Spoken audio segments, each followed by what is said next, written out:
you for joining me as we continue to explore the 7 stages of alchemy. Today's stage reminds me of Joseph Campbell's hero's journey.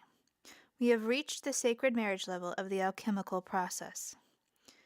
Dennis William Hook sums up this stage this way. Now only the fundamental saved elements are left in the vessel of transformation. Conjunction is the recombination of those saved elements into a new substance. The symbol, Hook explains, is a cipher representing the union of opposing compounds or essences to produce an entirely new thing.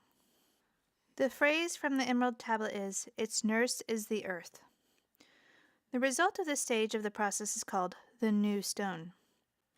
This is the combination of the masculine waking consciousness that Hook associates with the pineal gland and the feminine subconscious that he associates with the pituitary gland. When these two sides of our personality are blended together, it forms a new state of consciousness. Paul Foster Case describes it a bit differently. He explains that this has to do with the raising of the serpent power, and it is transformed into the eagle. The seed ideas selected by self-conscious must be implanted in the subconscious, through whose agency the subhuman forms of life are brought under control. Paul Foster Case connects this stage with Tarot Card 8, showing the woman, the subconscious, taming the lion, which represents a willful heart center. I have explored in my blog how the 4 lower chakras represent the beast, and that is, in essence, what this image represents. I will attach my latest blog on that topic in the description box below. The heart chakra is transformed once the beast is tamed by the subconscious mind. Huck refers to this process as creating the oversoul, and the only way to do so is to practice on a daily basis. You simply have to start practicing to maintain your presence no matter what emotions swell up within you. No matter how cruel or thoughtless others are towards you, every problem, every personal challenge, every nuisance or annoying person is another opportunity for you to develop presence of mind and create the oversoul. You learn to value your feelings and intuitions as well as your rational intellectual judgments. In Buddhism, this is called keeping your seat. Pema Chodron has excellent books on this practice. I specifically recommend reading the book, The Places That Scare You. This will help you grasp the idea further. A major step in learning to keep your center is to release your fears. Hawk explains the outcome of this practice. The major effect in the alchemist's life is the creation of this unified self, which can withstand the onslaughts of ignorance, insensitivity, and illusion one encounters in the world. You can actually feel yourself coming together as one mind, one larger presence. What is this, if not the transformation of the destructive forces, which overthrows form into the perfect comprehension of reality, which is also the perfect fulfillment of all of our desires? Both Hawk and Case describe the same outcome of fearlessness. Signs that conjunction are taking place are the growth of confidence, equanimity, and calmness. You start grinning at stupidity instead of getting angry. Within you, the feeling of an indestructible or default presence grows stronger every day.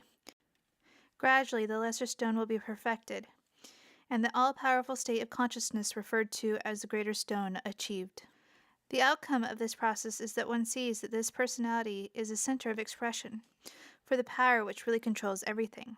In consequence of this perception, the man who has it sees that there is nothing anywhere to fear. Then, since he has nothing to fear, he sees that he has everything to love. He has mastered the serpent in his own personality, and no external serpent will injure him. Wow.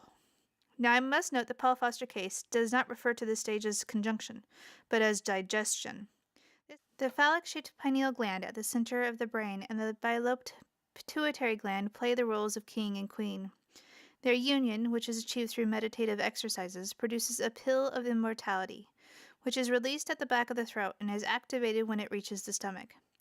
This initiates a second puberty that perfects and rejuvenates the body. Clearly, this is a metaphor. No actual physical pill is made. However, physiological changes are normal as you proceed through the alchemical process. This is clearly a powerful stage, and hopefully this video did not confuse you. The symbolism here is multifold. Also worthy of note is that in the indigenous American tradition, snake medicine is very powerful and deals with the forces of the subconscious mind to produce fearlessness. On a side note, the serpent power that Paul Foster Case is talking about is more likely similar to the Hindu ideal of the Kundalini. John Van Auken, who works on the Edgar Cayce material, also speaks of a snake. In the Bible, we first encounter the snake symbolism in the Garden of Eden, when Eve demonstrates a selfish tendency and eats the apple regardless of what God had told her. Later, in Revelation, that snake has become the dragon that plagues the seeker on the path. As you can tell, there are many systems that deal with this same symbolism of transforming the serpent into the eagle. We will also see this when we explore the netters of ancient Egypt. As you can tell, the symbolism involved in this step of alchemy is a multicultural, universal archetype or symbol. Well, our time together exploring this avenue on the path of the seeker has come to an end.